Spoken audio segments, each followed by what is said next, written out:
I'd like to begin with a short quote. It's not the critic who counts, nor the man who points out how the strong man stumbles, or the doer of deeds could have done them better. The credit actually lies with the man in the arena, the man whose face is marred with dust, sweat, and blood, who strives valiantly, and who comes up short again and again, because there is no effort without error or shortcoming. Who does strive to do the deeds, who knows great enthusiasms and great devotions, who spends himself in a worthy cause, and at the best knows, in the end, the triumph of high achievement, and at the worst, if he fails while daring greatly. These words were spoken on April 23, 1910, by Theodore Roosevelt. The ideas of success that came out of progressive era America were best personified by President Theodore Roosevelt. Through his dedication to his morals and steadfast resolution, Roosevelt would set the foundation for the society that we know today, as well as many of the safeties and securities we have come to appreciate.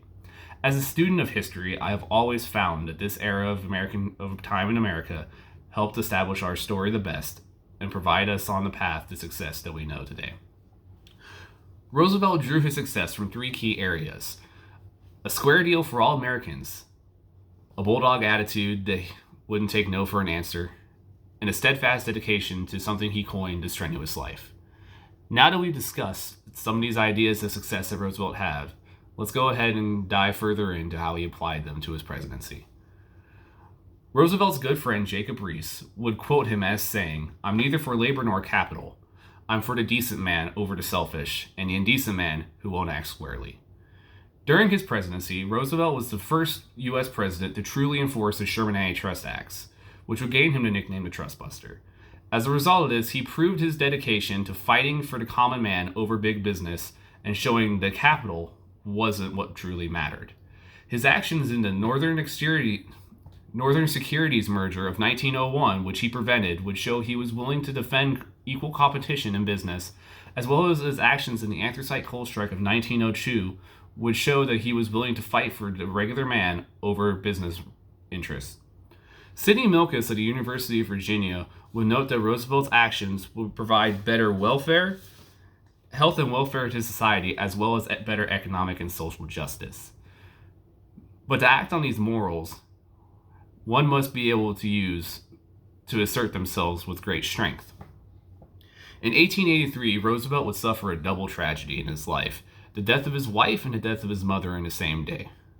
Following these events, he would head out west to North Dakota, where he would seek refuge and retreat out in the wilderness. As a result of this, he would gain a grand appreciation for the wilderness and devote much of his presidency to conservation efforts.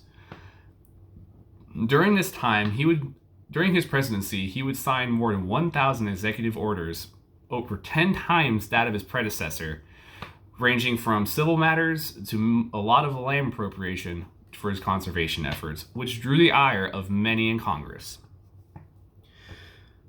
Morris Edmund, in a 1980 biography of Roosevelt, would note that he used the mantra over, under, or through, but never around. This would show that Roosevelt would not take no for an answer and would not see the limitations of his executive power be placed upon him. As a result, he would change the landscape of executive privilege for the rest of U.S. history. But where did Roosevelt find the resolution to draw such strength? Roosevelt would write a series of essays titled The Strenuous Life, in which he would outline the strong character traits he felt were important for everyday men in America. He would be best quoted as noting that perhaps there is no more important component of character than steadfast resolution.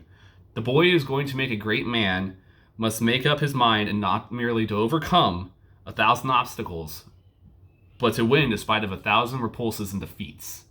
These words would show that Roosevelt felt that we cannot take no for an answer and not be afraid of failure. He would again note in his inaugural address in 1905 that justice and generosity in the nation, as in the individual, count most when not shown by the weak but by the strong. We cannot let our fear hold us down. We must assert strength in order to overcome the obstacles ahead of us. He would best use these tactics in his fighting against the Colombian government in order to construct the Panama Canal. Despite countless setbacks, he would inspire the people of Panama to rise up and establish their own nation, helping to secure the land needed to strengthen America both economically and militarily. William Roscoe Thayer would note that honesty, justice, and reason were not merely words to Roosevelt, they were the most real of all realities. During this speech, we have discussed how Roosevelt used the square deal, his bulldog attitude, and his strenuous life to establish his ideas for success. I'm going to close with one more quote.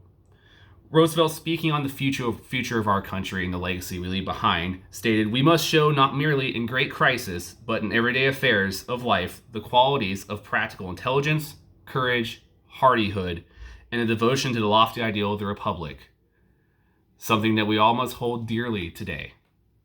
Thank you for your time. If you have any questions or comments, please go ahead and leave them down below. And I hope everyone is doing well during this time.